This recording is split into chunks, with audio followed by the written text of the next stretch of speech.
You know, we are so thankful for you coming tonight, and we are, with great honor, would like to honor you with this honorary Master of Fine Arts in Acting degree, New York Film Academy.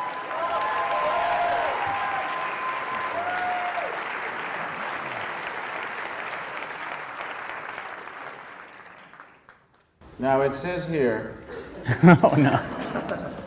it's an honorary master's degree of fine arts in acting, and it says with all of the honors, rights, and privileges belonging thereto. Can you tell me what some of those rights and privileges I get are? You're an actor. Oh, You know, you've contributed so much to the field, in theater, in film, in television, as an actor that everyone here has been inspired by, also directing, producing. We're going to have time for everyone to ask questions, for some of you to ask questions. And I just thought if we could start out just talking about how it all started. What was that first moment that...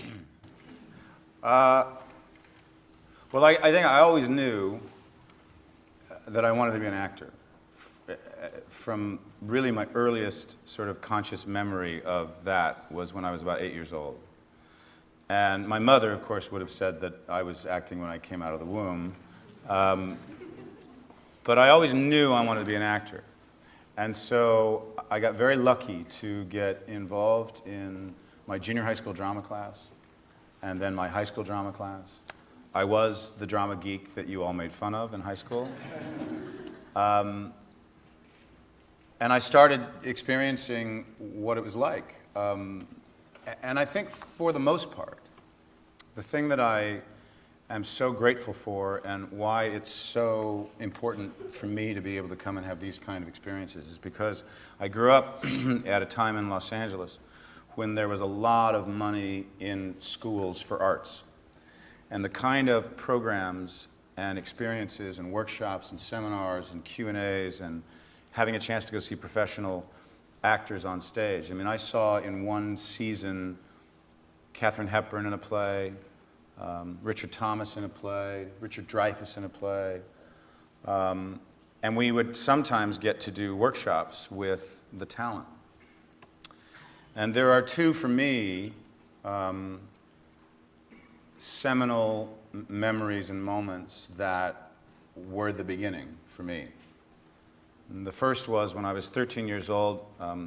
We went to a production of a Sean O'Casey play at the Marte Perform called Juno and the Paycock, which was starring Walter Matthau, Maureen Stapleton, and Jack Lemmon.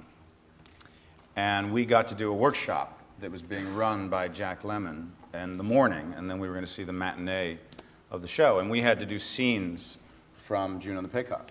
And then Jack Lemmon was running the workshop, and he would, give us notes and direct us. And so I did a scene, and I'll never forget this moment for the rest of my life. I finished the scene, and Jack Lemmon, who was one of my idols, walked up to me, and he put his hand on my shoulder, and he said, "That was a touch of terrific. This kid is an actor." And he said I should go to New York and I should study and that I was meant to be an actor and that all the things he'd been talking about that morning about the kind of work that he was looking for from young actors. And I was 13 years old. And I know that for me, that was so life-changing because somebody I admired, somebody who had dedicated themselves to a remarkable career, and who was a theater rat, and who never allowed Hollywood glory to go to his head, had put his hand on my shoulder and said I was good, and that I needed, at 13 years old. And so I continued doing plays, and then there was this other moment where I was cast in a production of Arthur Miller's All My Sons, and I was in 11th grade, and I was playing this disruptive character who comes in the second act and fucks everything up and then leaves. And I think up to that point in my experience, acting has always been, for me, it was like it was fun, and my friends came and saw me do it, and my parents came and saw me do it, and it was really cool, it was fun, it was fun, it was cool. And then one performance of this play, something happened, which was that I, for the first time, felt that for some reason in this performance and with that audience at that particular moment, I had an effect on the audience. That the character I was playing, that I was doing my job, like they were affected by this character. It wasn't just, oh, they were coming to see me, their friend. Something happened in the relationship between an audience and me. And for the very first time, I no longer wanted to be an actor. I knew I was. And that was a very, very significant step in being able to go, okay, now I'm going to go out and try to make a career out of this. Mm-hmm. And why it's so important for me to come and do these kind of things, or the kind of work that we do at the Old Vic with particularly emerging talents, is that, you know, the great ending of this Jack Lemmon story is that 11 years later, after I had gone to New York and I had started out as an actor, I got a chance to audition to play his son in a Broadway production of Long Day's Journey into Night. And I got the part. And I ended up working with Mr. Lemmon for a year while we did that play in New York and in London and Israel, and we ultimately filmed it. And then we did 3 films together, ending with Glengarry Glen Ross, which he liked to call Gene Barry Glenn Close. And Jack had a philosophy that he repeated often, and it has now become mine. I've adopted it as my own, which was that if you've done well in the business you wanted to do well in, then it is your obligation to spend a good portion of your time sending the elevator back down. And I always thought that was such a great way of saying it. And so that is what I've dedicated a lot of my life over the last decade at the Old Vic to doing, sending the elevator back down. Great. That's all.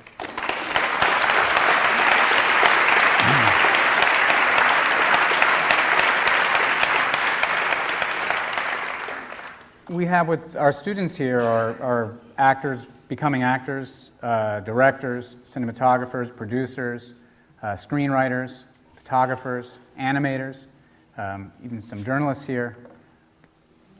These students collaborate. They work together. They make films together. Even in their own discipline, we teach them the other crafts to inform their work. Can you just kind of talk at all about you've worked with unbelievable directors and other actors and on great work, Mamet's work, O'Neill. Can you just talk about that at all, about the collaboration or about the way these... Well, I mean, that is it. I mean, that is the key to doing anything and doing it well, either in film or in theater. You know, it's about bringing all the elements together. And if you are fortunate enough to not be driven by your own ego and not believe that all your ideas are the only good ones, and are open to suggestion and to criticism, that's not a good idea. Don't play it that way. That doesn't serve the writing. As long as actors, and to a large degree directors, our job is to serve the writer. Serve the writing. If you serve the writing, you will ultimately serve yourself. I think we have gone through a couple of decades where actors have been spending more time serving themselves. And they have forgotten that it is about the writing. It is about finding out the world that a writer wants to create and doing everything you can to give a director as many choices as they possibly can have in editing, and collaborating and being open about it and loving that aspect of it, because it's so incredible. If you, A, trust the people that you work with and bring an atmosphere of openness and humor to the proceedings so that everybody wants to come to work every day and do their best job. So it is about collaboration. So I think it's fantastic that, you know, I know you guys get a chance to be like a boom operator one day and then catering the next. No, probably not catering. When you get when you get a script, a play or a film script, what do you, I mean, how do you evaluate it for you, or what do you look for? How do you approach it? Well, it's slightly different things that I'm looking for depending on whether it's a play or whether it's a film, because the two mediums are so completely different. Not in the sense that there is film acting and stage acting. I'm sorry if I'm going to blow some of the professors' or teachers' ideas here, but I think there's good acting and bad acting. And I think that you know, if it's a play, it's about what the story is and what the ideas are, and whether I believe in that play and whether I think that I'm the right actor to play that particular role. In film, it's more often it's about the director, because it is a director and an editor's medium. It's not the actor's medium. Now, sometimes you can try so hard to trust a director and bring as many different colors that they're gonna want to put in their painting. And sometimes you get lucky, and I've been very lucky in my film work, because I've had directors who had incredible sensibilities and really chose the right stuff and left all the crap that we tried on the floor. But sometimes you'll go and see a film and you have a director with the wrong sensibility, and they chose all the stuff that didn't give the character the sensibility that you wanted. And that can be a very shocking screening. Where you're watching a cut of a film early on and you're thinking, what? Like, we made a better movie than they cut. And so you're always at the mercy, as an actor at least, to your director and your editor.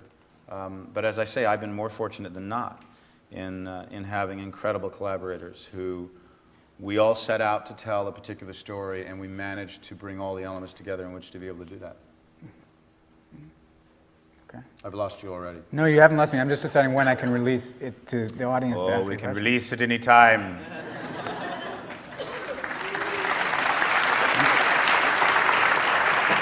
So bright. Barely see. Who did Yeah, the it's lighting tough to for see. this talk? It's movie lighting. So bright. Let's start. Clem, why don't you had something. Yeah, well, congratulations on your receipt of the Edwin Booth Award. Thank you. Yes.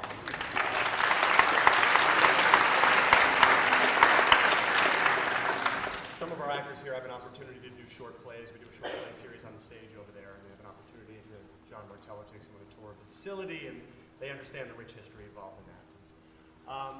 I heard you say something the other night that I thought was very interesting, and I feel like your acting work really embodies the conundrum you posited at the end of the evening, that something... Now sing a song that you got a mic.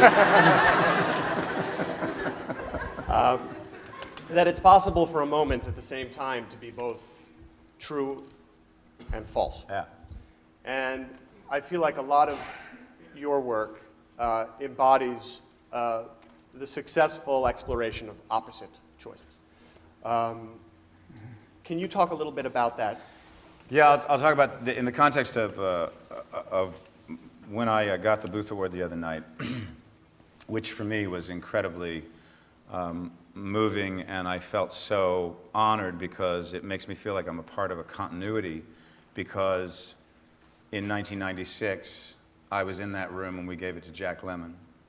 And in 1999, I gave it to Jason Robards. So the fact that they gave it to me was both very honoring and slightly worrying, since they call it a Lifetime Achievement Award, and I'm like, well, wait a minute, I'm like not halfway done, like what? But when I was doing some research, because I wanted to bring some of Edwin Booth's ideas to that podium the other night and talk about his feelings about what the craft of acting is and was, even in 1888, I came across this thing, which sort of, I thought, that can't, what is that? It was a headline. It was like a newspaper article. Now, why I used this as an illustration was I said in my remarks that I love this kind of thing because it somehow highlights that something can be true and false at exactly the same time. And so I'll make this statement to you, and most of you will say, that can't possibly be true. Booth saves Lincoln's life. Right? That could be true. Depends on which Booth and which Lincoln you're talking about. Because as it turns out, as many of you know, Edwin Booth, and if you don't know, Edwin Booth, the actor's name I got this award in, his brother was John Wilkes Booth. And 2 years before John Wilkes Booth shot President Lincoln, Edwin Booth saved Robert Lincoln, the president's son, from being crushed by a train on a New Jersey platform. And that's a true story. What I liked about using that story as an illustration is that sometimes that is the very thing we have to embrace. The contradictions in people, the contradiction in human nature, as actors and in life. Things can be true and false. And our job is to try to unearth what those things are and bring them to the surface so that an audience can see what we all experience, which is, it's this. I find it very exciting to embrace that as an idea. And I've been lucky to find a lot of characters who allowed me to explore that, where something can be in front of your eyes, but depending on which angle you're looking at it, you might miss it. And as an actor, that engagement in exploration and the questioning to find what's authentic, people always talk about what's true, but it's equally important to find out about what's false and what's not true in a character and how that person lives with those contradictions. Yeah, I mean, I was going to say that.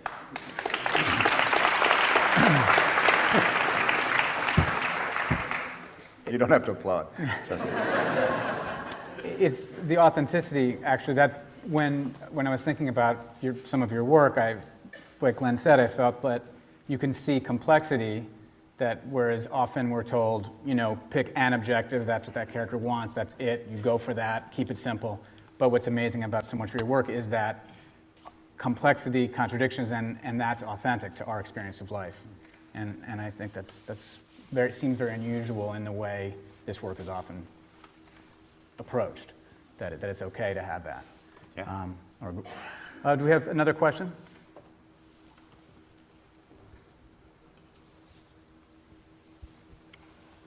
It's really scary. Is it working?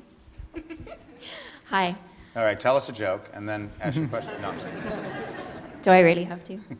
I was wondering, of the many crafts in which you partake, could you talk about some of the different ways in which you find them to be artistically fulfilling, or which you find the most artistically fulfilling? Can I sit down?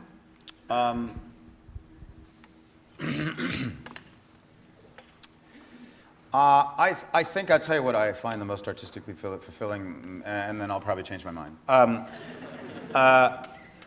I love the ritual of theater. I love what you can learn about a play, about yourself, about a character, about a relationship with an audience, night to night. I'll put it to you this way. It does not matter how good you are in a movie, because you'll never be any better. That will be it. You will never get a chance to improve it, make it better, make it deeper, make it richer, understand it more, question your choices. People who say, oh, but isn't doing a play really boring? Like, God, you got to say the same lines every night, you got to do the same movements, and it must be really dull after a while. Well, if you're doing a really shitty play, I'm sure it is. But if a play is challenging, if the work that you're doing with a director is like an acting masterclass every day in rehearsal, if the actors you're working with are as engaged in the development of their own characters as you are in yours, then it's not unlike sports. you know, what's your favorite sport? Who's got a favorite sport? Soccer? Tennis? All right, so. Sex. Yeah. Here's the point. Every time you go out on that field or you go out on that court, you are working on a different part of your game. You're working, oh God, the last time I played, my serve sucked. I'm going to really work on my serve today.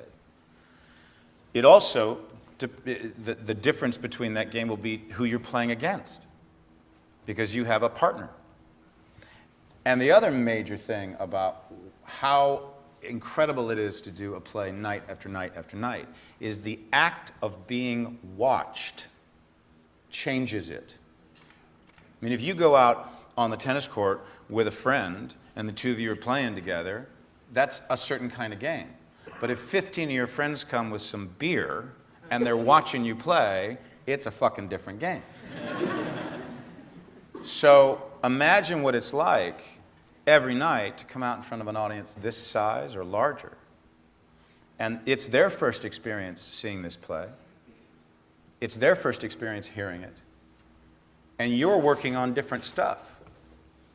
And the growth and sometimes it's so incredible too when you have a director who will help you shape that night to night. It's very, very true in the early stages of doing a performance when you're in previews for a play. And you're literally, you know, your brain has not blended yet. And what I mean by that is you have one half of your brain that is technically working on the notes you've been working on with the director. So your brain is like, all right, he didn't want me to get up at that point. He wanted me to stay here until the line 5 lines later, so I'm going to try that tonight. So part of your brain is thinking, I shouldn't be moving now. And then the other part of your brain is trying to actually be in the fucking play and remember your lines because you've only been doing it up in front of an audience for a little while. And how a director, and a really good director, and the best directors in my experience are the ones who not only give you great notes, but know when to give you a great note. I mean, I did Inherit the Wind, which is a great American play about the Scopes monkey trial last year at the Old Vic. And I had been playing this scene in the second act where I felt that the character, this defense attorney, is very, very frustrated by the hypocrisy and by the situation that he finds himself in this courtroom. And I was playing this thing so passionately, anger, fierce, loud, and I was, And Trevor Nunn is one of the great directors in the English theater, who also, by the way, directed Cats. Ran the Royal Shakespeare Company for 17 years, and then directed Les Miserables. And Trevor came up to me, I think it might have been the 4th preview, and he said, Kevin, the way you're playing that scene in the second act, it's so compelling, so dynamic. I could watch it all night long. It's extraordinary work, so passionate. But it's the fucking worst thing an actor can hear is but. Something goes missing when you play it like that. All I hear is the passion. All I get is the anger. All I see is the frustration. And what goes missing is I miss the way your mind works. So I would love for you tonight to try it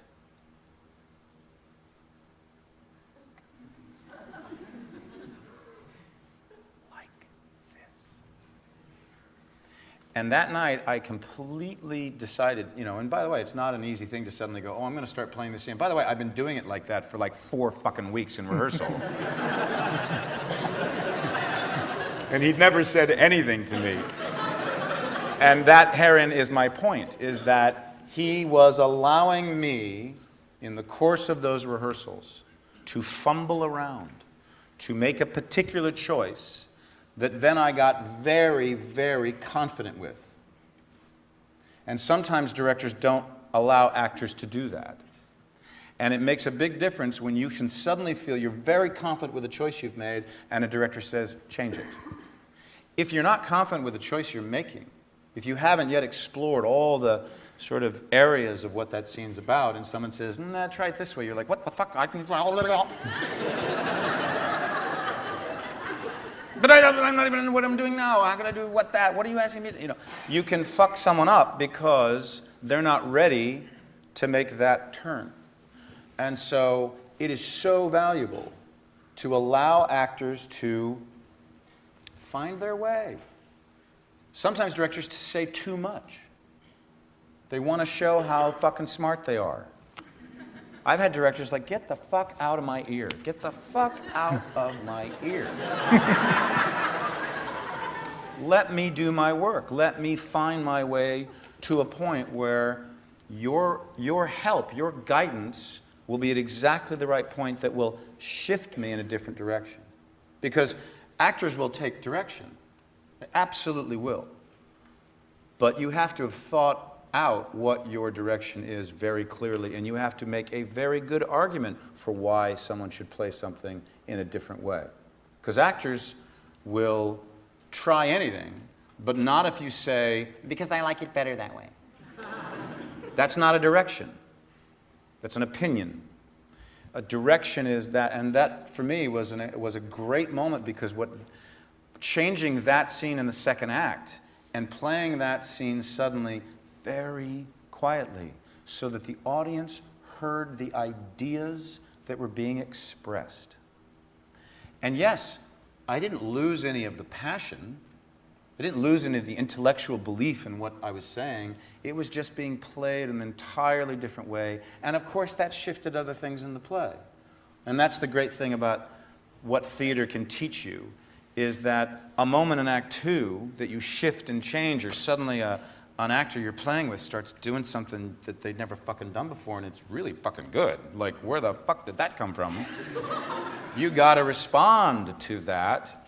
That can affect something in Act One. And that's what I love about the theater, is that where I end up after 12 weeks of doing 8 or 7 performances a week, I can't even remember what I was doing in previews. I'm like, what the fuck was I doing in previews? Because I didn't understand a fucking thing about this play or this character then. I was just trying to negotiate my way so that I wouldn't fall into the orchestra pit. And it is that incredible journey that you can take from play to play and character to character and director to director. That is why the art and act of collaboration can be so extraordinary. Mm-hmm. Right.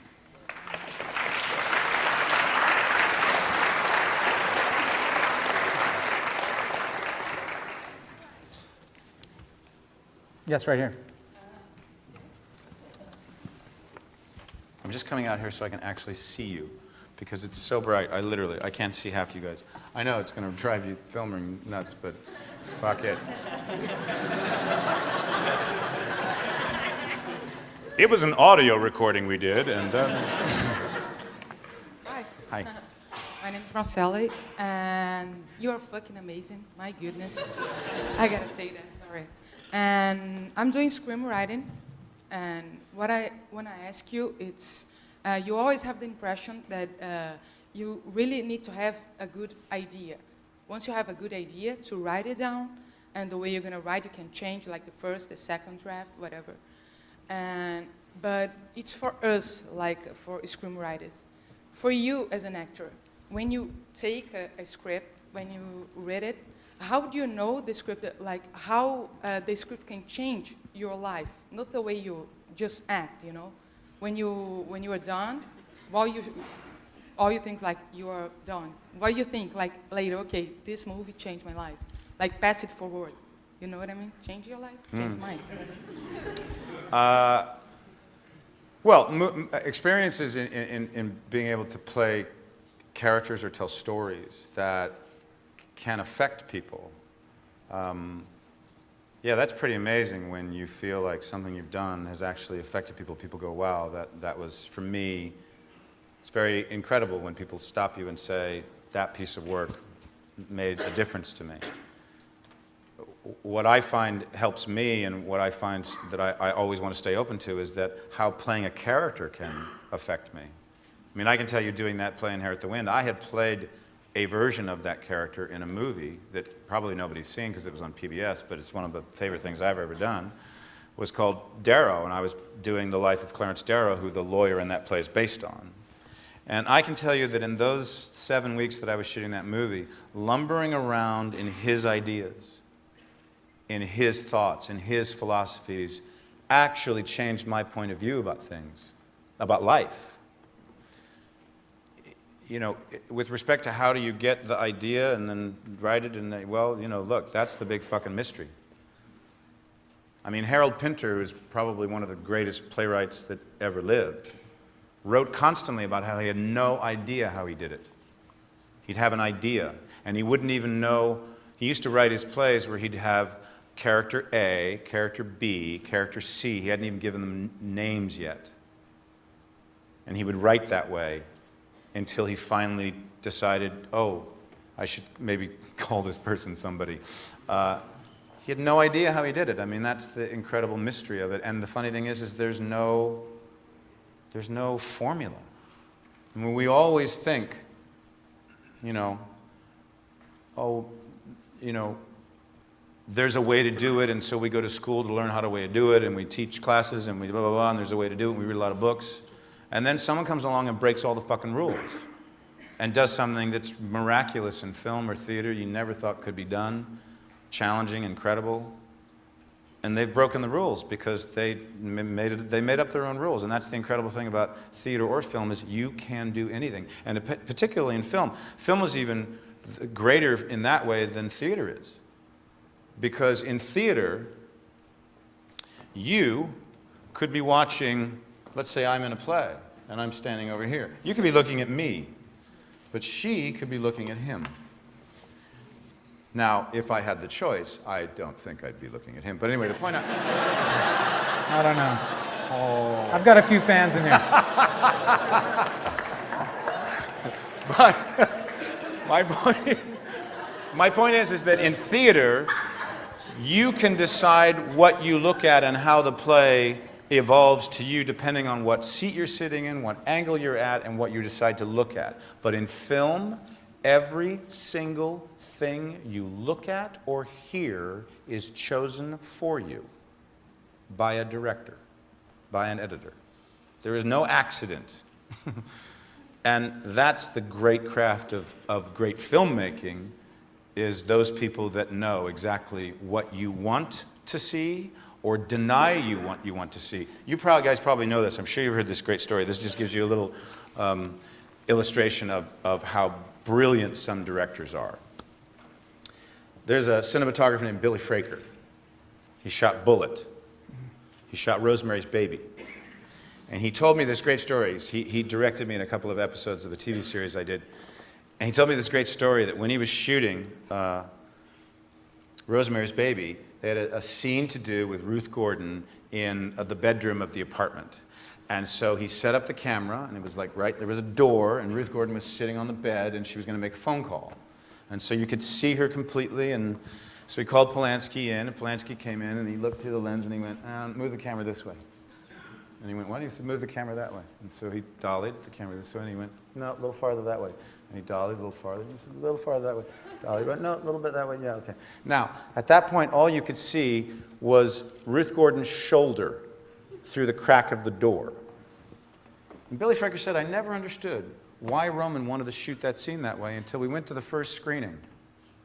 And when that scene came up, the entire audience went like this to try to look around the door. Right?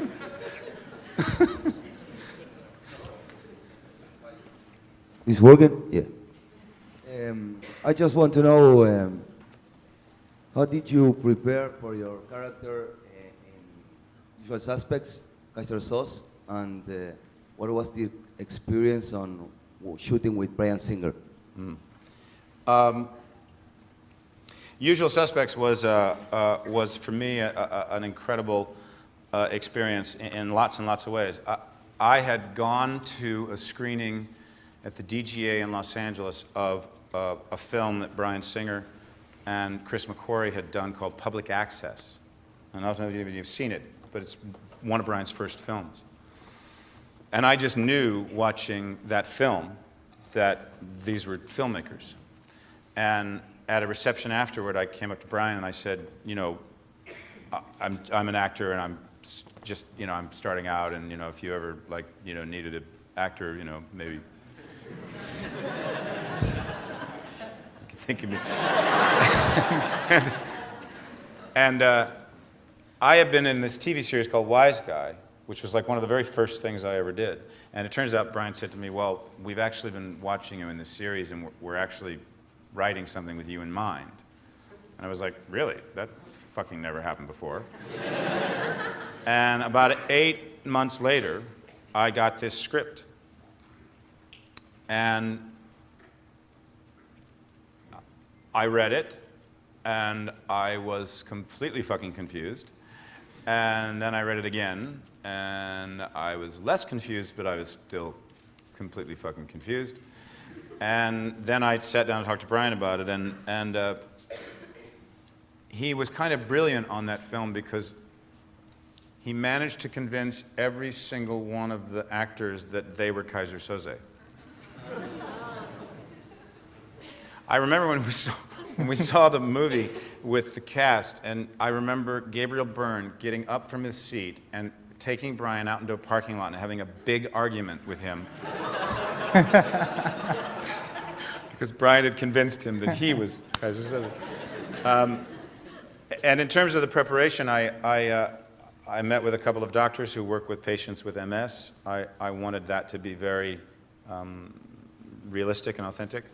And then I remember after meeting with them and watching some film of people with disabilities, I was in a restaurant with Bryan when we were talking about how we were going to have the disability work, and I remember getting up in a restaurant and sort of going limping around this restaurant, and Bryan sort of adjusting me and going, well, don't do that because I really need this thing to happen at the end, so put your foot in like that, you know. So we were like working on how it was going to look. And Bryan is one of those rare sort of genius directors who somehow he has the whole movie in his head already cut when he's shooting.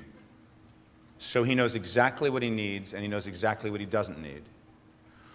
He's not a director, and unfortunately there are too many of these directors who just shoot the shit out of every fucking scene from every fucking angle because they have no fucking idea of the movie they want to make.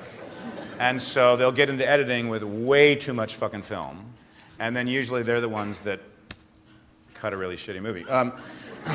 But Bryan knows exactly what he wants, and so you don't waste a lot of time with Bryan. He moves like a bat out of hell, and I, of course, had the great experience of working with him again in Superman, and I'd love to work with him again. Yes. I love how they're trying to adjust the lighting. What happens if I get farther out? Just put it over there. You can see them better than I can. Someone down here? Just wondering what, I guess in every movie, the relationship between director and actor obviously changes. So just if maybe you could talk a bit about how that changed maybe in American Beauty as compared to K-Pax. So how much the director was actually, pushing out of you, your acting, or in terms of where the acting maybe was more your idea, or how that relationship worked? Well, American Beauty is a very unique circumstance. In the first place, Sam Mendes had never directed a film. But I knew his work in the theater, and I had seen many of his productions at the Dunmore Theatre in London. And Sam was an extraordinary director of actors. He was a visual stylist. His productions were beautiful to look at. So I had a feeling that Sam with a camera was going to be pretty good. Also, Conrad Hall, the combination of the two of them in terms of what they wanted that film to feel like, and that they wanted to have a feeling and a color scheme and a scope. But Sam did something that is very rare in my experience in film, which was he took the best of theater and he applied it. So he cast the whole movie. I think Chris Cooper was the last actor cast, but he cast the whole movie, and we rehearsed for 2 weeks. Every single speaking part was in that rehearsal. Not every day, but we all came together and read through it, then we all worked on specific scenes. We had taped out the sets, we staged it, so that the exploration and the examination that very often in film you don't get to have, which is why film as an experience for the actor is you're in a constant state of anxiety, because you are being forced by the timing and the pressures of a budget to guess. God, I fucking hope I'm making the right choice. Do you think this is going to cut when because we don't shoot the scene before this for like 3 weeks, and the actor playing that scene doesn't arrive until the night before because he's on another movie, and then he's there for 2 days, and then he's gone. And then, do you think this is? Am I making the right choice? I don't need. Fuck. All right, rolling. Okay, gotta roll.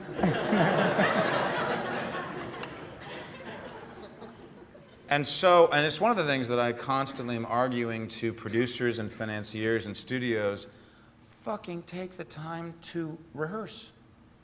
Because if you do, all of those problems that will come up on set, which come up on set, because sometimes you just put your eye through that lens and it doesn't work the way you thought it was going to work. A scene you thought was going to be easy, oh yeah, we're doing this little scene in the bathroom, and we'll just pop that out. Fucking 5 hours later, you're still fucking in the bathroom. And then a scene that's like a big dinner scene that you think is going to be a nightmare goes like that. But the value of being able to bring your collaborators together, to have our cinematographer, our production designer, our sound guy in that room with us while we discovered what that film could be, saved so much time when we got to the set, because we all knew we had a foundation. Now, I do believe that you don't want to rehearse too much. You want to rehearse just enough so that you have to reach for it, because it's so exciting when you're able to capture it on film. Not, oh, we did it 4 hours ago and now we're going to try to do it again in front of the cameras. It's just, you just want to always be reaching for it, be still searching for it, struggling for it. Now, of course, the irony of me telling you that particular story is what happened on the very first day of shooting American Beauty. We shot Smiley's, the fast food restaurant scene. And, 2 days later, we shot the whole day, and then 2 days later, I walked up to Sam on the third day of shooting, and because I knew he would have seen the first day's dailies the night before, and I said to Sam, so how were dailies? It's the first day. And he went, they're fucking shit. And I went, oh, how are dailies? He went, they're fucking shit. I said, what do you mean? He goes, I hate everything. No, I love the script, but I hate the set, the costumes, the lighting, the way we shot it. I hate your acting. I hate everything but the script. And so he and Conrad Hall went to DreamWorks and made an argument. Could they reshoot the entire first day? And by the way, this is Sam's first movie. And I was like, you're fucking going to Spielberg and saying, can I reshoot the fucking first day? And what was really interesting about that was, A, Conrad and he did make a good argument. And ultimately, they decided that what we had done in that first day was, it was a walk-in restaurant. So Annette Bening and Peter Gallagher walked into the restaurant, and Sam said it should be a drive-through, and you should be in a window, and it should be a drive-through, and I was wrong. So we changed the location, and we did it all. But actually, what was interesting for Sam was he said later that it was actually like the greatest thing that could have happened, because the worst thing that could go wrong went wrong. And he said, and from there, I was kind of set free. Once they said, yes, all right, you can reshoot it, he said the first day had gone worse than I could have ever imagined, and he sort of felt like he found his stride after that. So. How about over there, the waving person? Yes, you. I always find those, yeah, right. Let's get a wave going, the crowd. Hi. I want to ask you a question about your, you're acting so many years, and it seems like it's kind of easy for you. And my question is, what is the most difficult part of acting for you, and how you work on it, how you work with that? Like, what is like your recipes or something, how you manage yourself in the most difficult She's fucking moment? dancing, right? Well, she's... I'm from the acting course. My name is Driga. Thank you.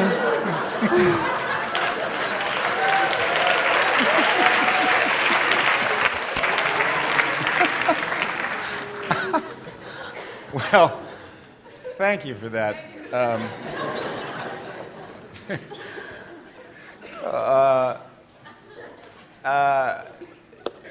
Well, maybe I work very, very hard on trying to make it look easy. Spencer Tracy, who was another idol of mine, used to say, whenever he met a young actor and someone said, you know, oh, he said, what do you do? And he said, oh, I'm trying to be an actor. And he said, just don't get caught at it. That is technique. I can tell you this, in all honesty. I know, for example, I'm about to start rehearsals in May to play Richard III. And I'm fucking terrified. It's the second major Shakespearean role I've ever done. It's the longest Shakespearean role in all of Shakespeare's canon after Hamlet.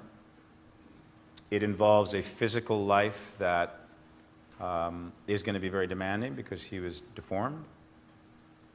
I'm lucky because I'm working with Sam Mendes again. He's directing. But that's how I feel every time I start rehearsal. I try to choose things that frighten me and that daunt me and that I think, and usually I do think this, about a week before I start, how the fuck did I get myself involved in this, and am I a fucking idiot? Because I'm never going to be able to do it. But I don't ever want to not have that terror. You know, A, it makes your heart beat faster. B, I want to do things that don't come easy.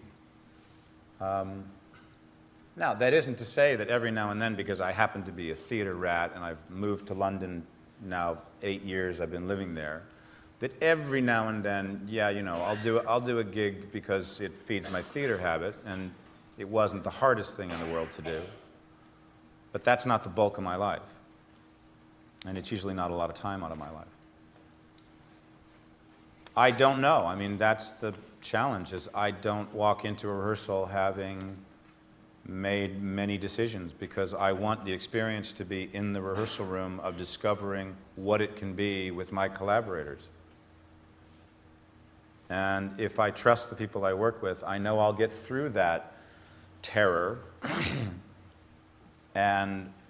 but I don't think I'll ever get away from or through being nervous when I walk out on stage, when you have to suddenly start to share your baby, and you hope that you've made the right choices. But at least in theater, you get a lot of chance to experiment and test and try and explore and try it a new way and come back and things percolate and you think again about it. And that's, for me, again, the big difference between film and theater. You know, you film it and they take it away and it's gone. And you don't get to do it again. So I don't know if that answered your question, but I'll see you at the dance. Question up in the balcony in the middle. Oh my God, cool. Hi, I'm Meredith. I wanted to ask you, what qualities do you find in an actor that sparks your excitement to work with them?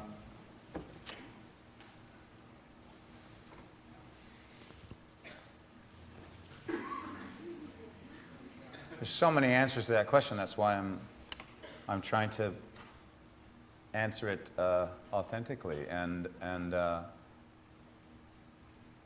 danger. really interesting when I find myself like, what the fuck was that? And I suppose when someone commits to playing a character and they don't seem to be asking me to like them,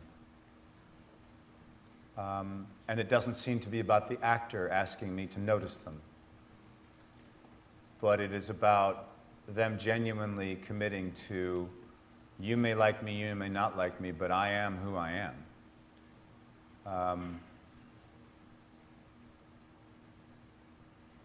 And a sense of humor is helpful. Welcome, Meredith. In the back? Yeah, you. Huh? I'm an actor, and I was really curious.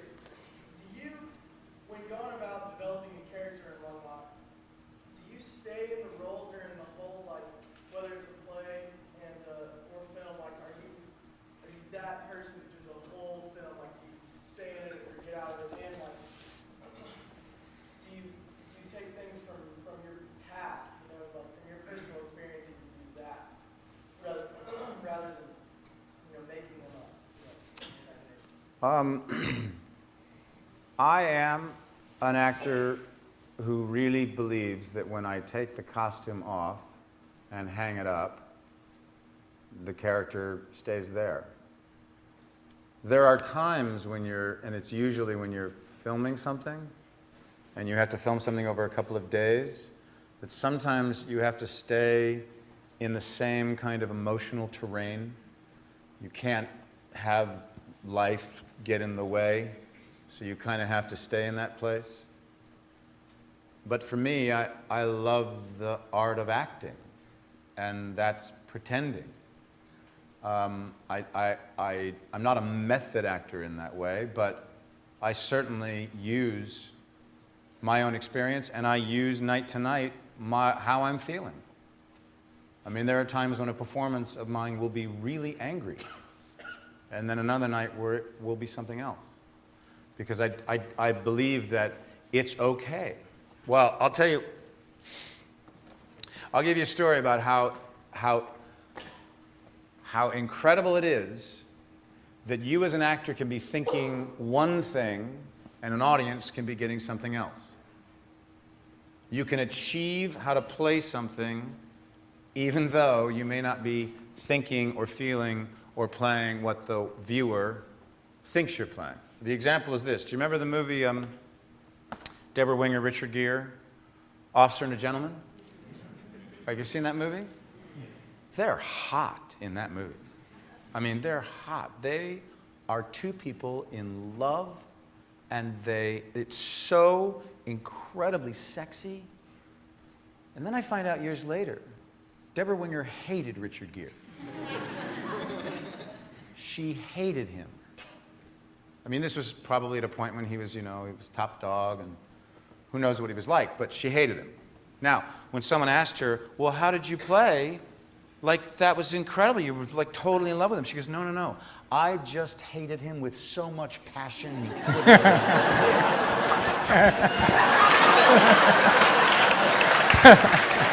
Right? So, sometimes it doesn't matter. As long as you are doing what's required, it doesn't matter what you're actually thinking or whether you've pulled something out of your own life. It looked like those two people were passionately in love. And it was brilliant. I just love that story because it just cracks me up. All the way in the back by the exit. Yes.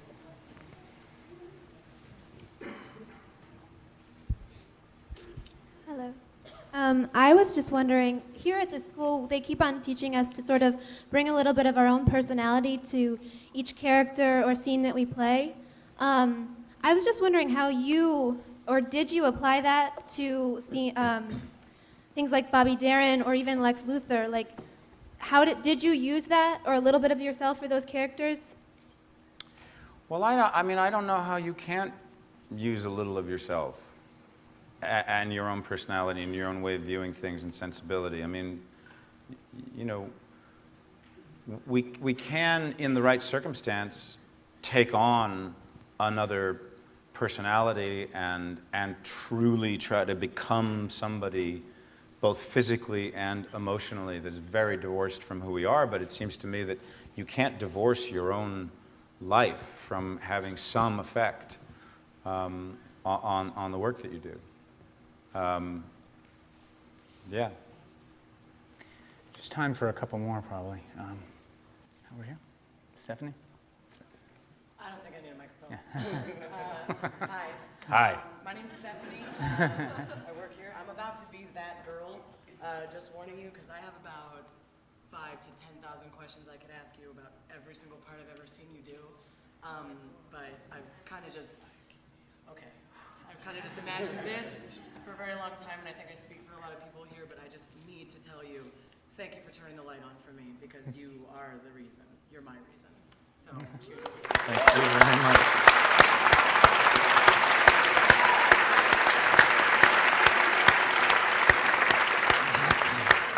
A lot of questions. Thanks. Towards the back there, gentleman with I meant, yeah. With the scarf. Hi, Kevin. Howdy. Nice to meet you. Talking about recreation of already popular characters such as Lex, which have been portrayed so many times in different mediums, how do you narrow down with like conviction, like when you feel a character is right, or do you actually aim for a certain performance that you're looking for? So is it a thing of just like, I feel that this is the character I'm looking for right now, or was there a specific aim, for instance, that a director might give you?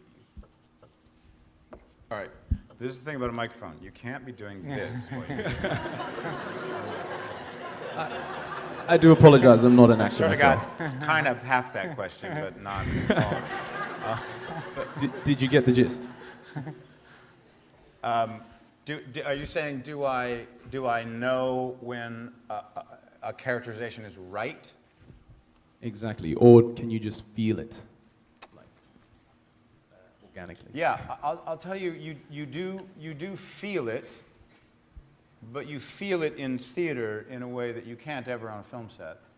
I mean, sometimes you'll finish a scene on a film set and you'll think, God, did we do that? Do you think we got it? And you know, you're relying on your director, you're relying on the other people that are there, but sometimes you don't know whether you did it. And sometimes in movies, as you all, I'm sure, know, movies go and reshoot, you know. Scene didn't work, got to redo it. It didn't work right, or the ending of the movie doesn't work. We're going to reshoot it. We're going to try something else.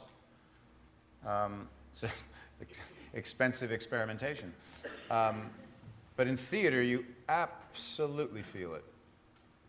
And very often people say, you know, God, theater must be great, you know, all that applause, all that laughter. That's not the best part. The best part is silence.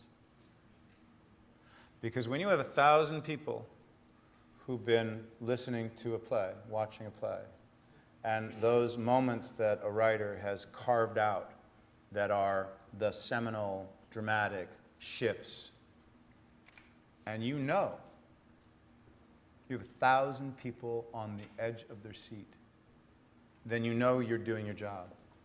You're serving that piece.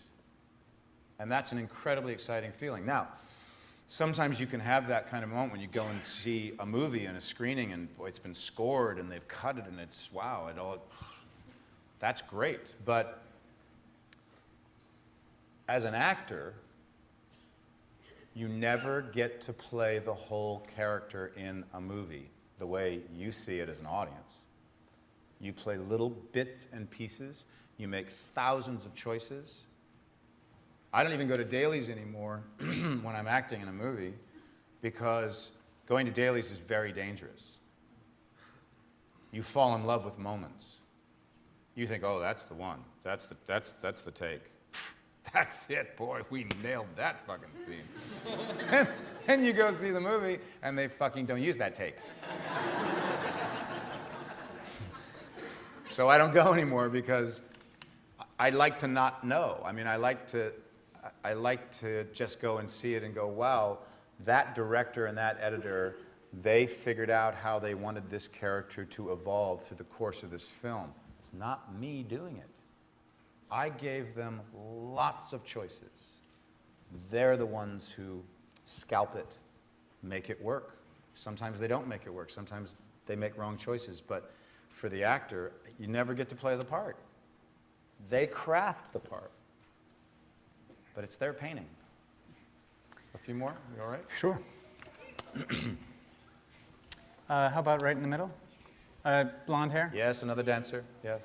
Hello. Not blonde hair.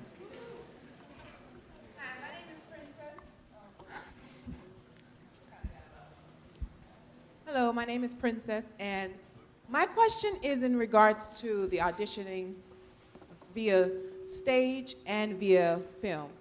Do you use different preparational techniques when you're auditioning for, like say in your previous years when you were first starting out and you're trying to get your feet wet, when you went in for a theater or when you went in for stage, for film? What techniques did you use? Because there's a little difference with stage is more dramatic versus film. Can you just elaborate on that? In addition to when you're actually performing in stage versus film, to use different techniques. It's a great question. I think the audition process is no different than going for a meeting as a cinematographer, or if you want to be in any of the disciplines of this industry. Very often, the thing that actors tend to do is I think they tend to focus on the wrong thing. So if I were to say to you, what do you think the purpose of an audition is, what would your answer be? What's the purpose of an audition? To live truthfully in the moment. Very nice. Most people would say to get the fucking job. All right? Now, that is a very, very, very dangerous place to start, to want to get the job. Now, look, let's face facts. If you get the job, how great. That's fucking great. It's icing on the cake. It's fantastic. But I believe that if actors were better willing to adopt a philosophy that it is an opportunity to walk into a room and to begin a relationship that may not pay off with that particular job. Sometimes actors are so nervous and they want that job so much, or they can't pay their fucking rent. They gotta get that fucking job. They gotta get that fucking job. Hi. Well, we see that. You know, the director sees that. So the problem with that is that you're not being yourself. You can't be truthful in the moment when your focus is on the result instead of what on that day at that moment is the beginning of a process. Can I work with this actor, the director's thinking? Does this actor pay attention? Do they listen? And when I give them direction, do they actually change anything? Do they take direction? Go that way. And if you can stand in a room and say, I may be raw, I may be undeveloped, I may have no experience, but I trust myself enough, and I believe in myself enough on this day that I want to introduce myself to this director, casting director, producer, assistant, and by the way, be really nice to the assistants. Because no one behind that table is any different than you.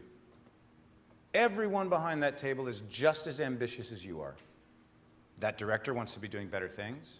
That casting director wants to be a director. That assistant wants to be the casting director. Everybody wants to be somewhere else in 10 years, just like you do. So we're all in the same boat.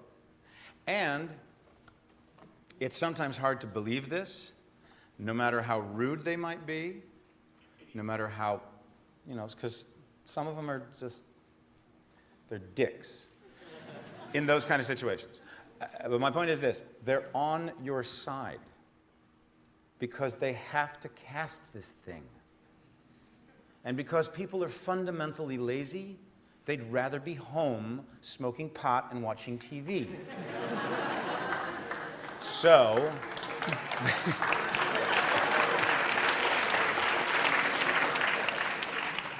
they want you to be good. They want you to solve their problem. And too often, I think people don't realize that you have to take the long view. The short view is, I want this job, I need this job, I want this job. The long view is, I have a chance to meet someone I may admire, someone I could work with, but I may not be right for this job on this day. That has nothing to do with my talent. It could be 1,000 reasons why you don't get a job. But if I'm good enough, if I stand on that stage and I show them where my talent is on this day, I walk out that door, they might look at each other and go, she's really good. She's really good. She's not right for this, but she's really good. And the next time they do a film, or the next time they do a play, they'll bring you back. And someday along that long road, you may get that job. But it's about relationships, and it's about trusting yourself and where you are, and realizing you are good enough for where you are right now on that day.